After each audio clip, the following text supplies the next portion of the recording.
Question था आपसे कि भारत का राष्ट्रीय भाषा क्या है? क्या है बेटा?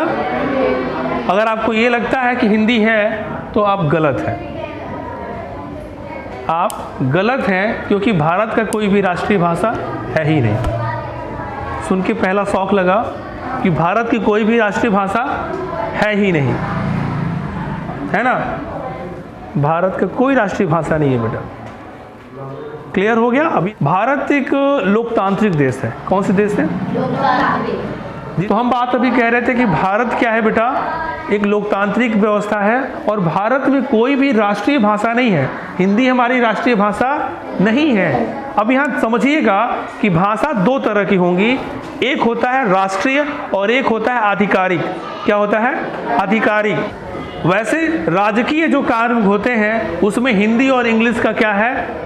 प्रधानता दी गई है। लेकिन हम ये बोले कि भारत की कोई राष्ट्रीय भाषा है, वो नहीं है। ठीक है? हम कभी भी ये नहीं कह सकते हैं कि भारत का कोई राजकीय भाषा है। भारत का क्या है? 22 भाषाएं हैं जो कौन सी हैं? आधिकारिक भाषाएं हैं। कैसी हैं? आधिकारिक। कितनी है वो? 22 है। पहले अगर हम बात कहें इसमें स्टार्टिंग में सिर्फ 14 भाषाओं को जोड़ा गया था। हिंदी को राष्ट्रीय भाषा हम लोग इसलिए मान लेते हैं कि मैक्सिमम लोग, लगभग भारत में 40% लोग क्या है? हिंदी बोलते हैं, इसलिए इसको हम राष्ट्रीय भाषा मान लेते हैं। बट बेटा ये ध्यान में बैठा लो, आप रखिएगा कि कोई ये राष्ट्रीय भाषा नहीं है यहाँ का। यहाँ सभी भाषाओं को समान स्थान दिया गया है, राष्ट्रीय भाषा नहीं है। हम राजकीय भाषा में कह सकते हैं और ये आधिकारिक रूप से ज़्यादा उपयोग होती हैं। ठीक है, अब ये जैसे यहाँ पे टॉपिक याद रखिएगा, सुप्रीम कोर्ट है या हाई कोर्ट है, वो इंग्लिश को क्या है? उपयोग करने वाला भाषा वहाँ पे मानी जाती है। वहाँ पे प्रधानता उसको दी गई है। किसको? इंग्लिश, अंग्रेजी को। क्लियर है ना? हाई कोर्ट और सुप्रीम कोर्ट में। क्लियर है? ठीक, ये हमारी टॉपिक क्लियर हो गई, आपने बेसिक समझ लिया। और सबसे पुरानी भाषा, अगर हम यहाँ बात करें सबसे पुरानी भाषा भारत की कौन सी है, तो कौन सी है पता है आपको? तमिल। कौन है? तमिल जो है भारत की सबसे पुरानी भाषा है। शास्त्रीय भाषा भी कौन है हमारी? कौन? तमिल। अगर हम बोले यहाँ पे शास्त्रीय भाषा तो कौन सी होगी? तमिल होगी। और भारत की सबसे प्राचीन भाषा भी कौन सी होगी?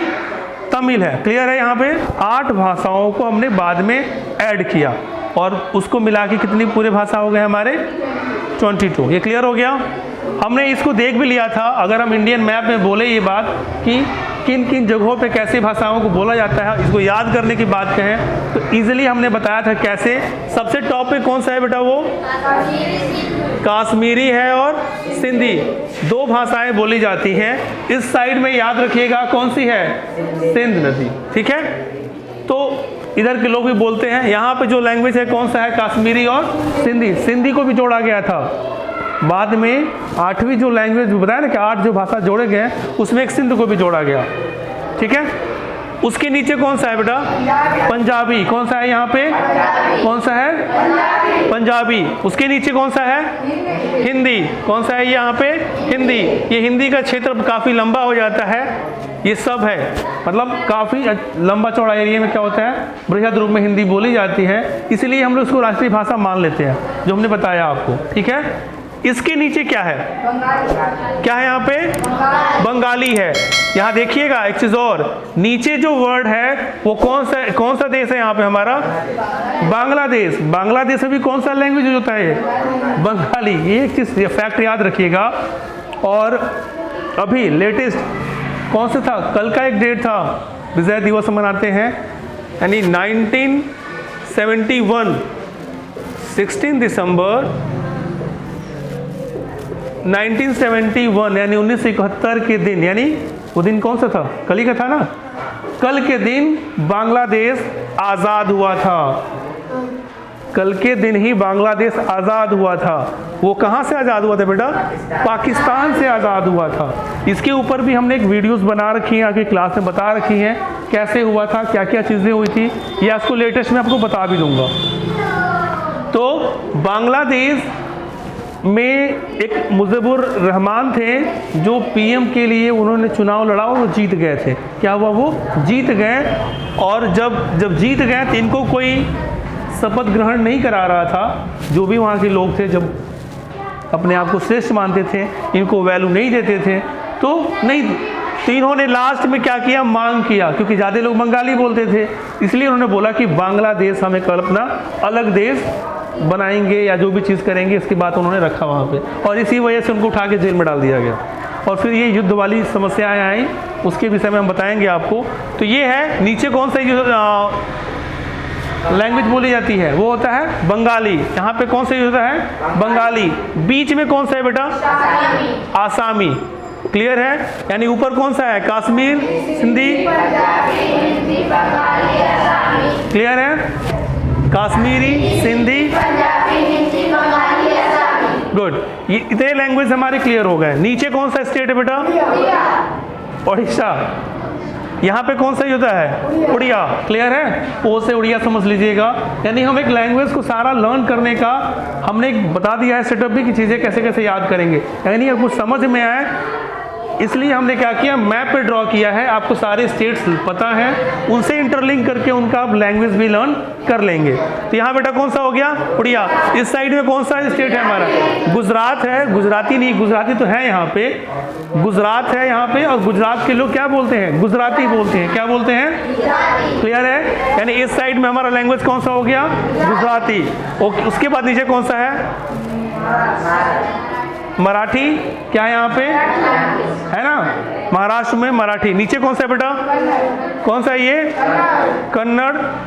कर्नाटक है, कन्नड़ हो गया।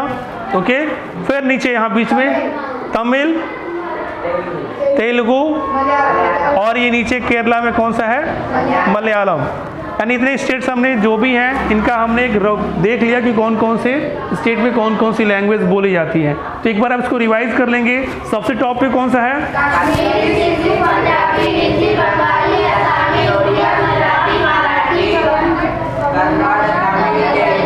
मलयालम। ये चीज़ें हमारी क्लियर हो गई। हमने सारा ये ऑन मैप हमने सारी चीज़ देख ली कि किस स्टेट में कौन कौन सी लैंग्वेज बोली जाती है। क्लियर है। सबसे टॉप पे हमारा हो गया कश्मीरी, सिंधी, पंजाबी, हिंदी,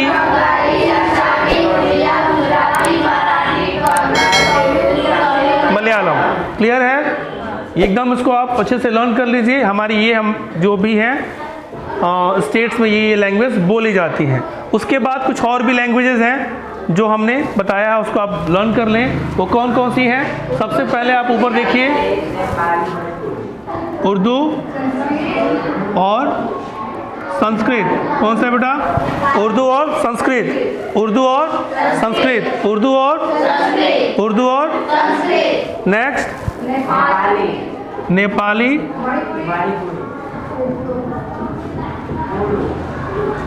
फिर कोंकणी। कौन सा,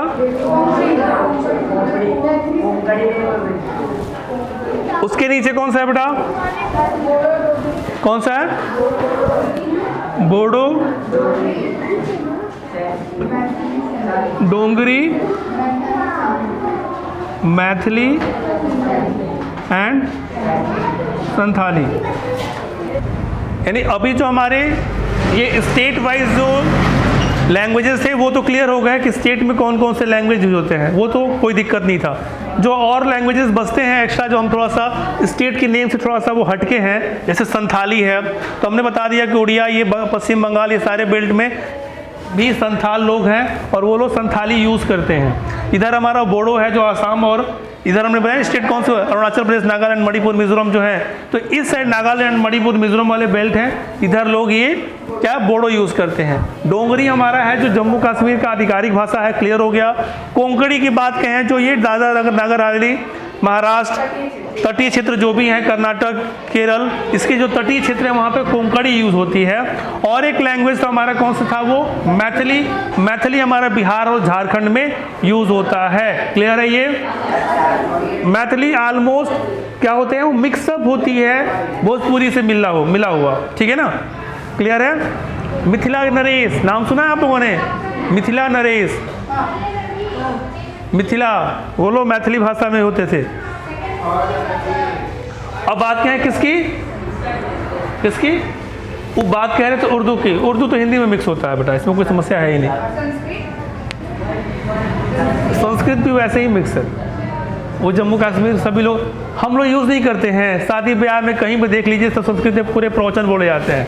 लोगों को आए न आए, लेकिन कथा क्या होता है पूरा का पूरा संस्कृत में सुना जाता है कि नहीं? जिसकी शादी हो रही है वो बेचारे चुपचाप कान बंद करके या नाक बंद करके चाहे जैसे भी है सुनता तो संस्कृत में ही है। कोई भी पूजा पाठ किस में होता है?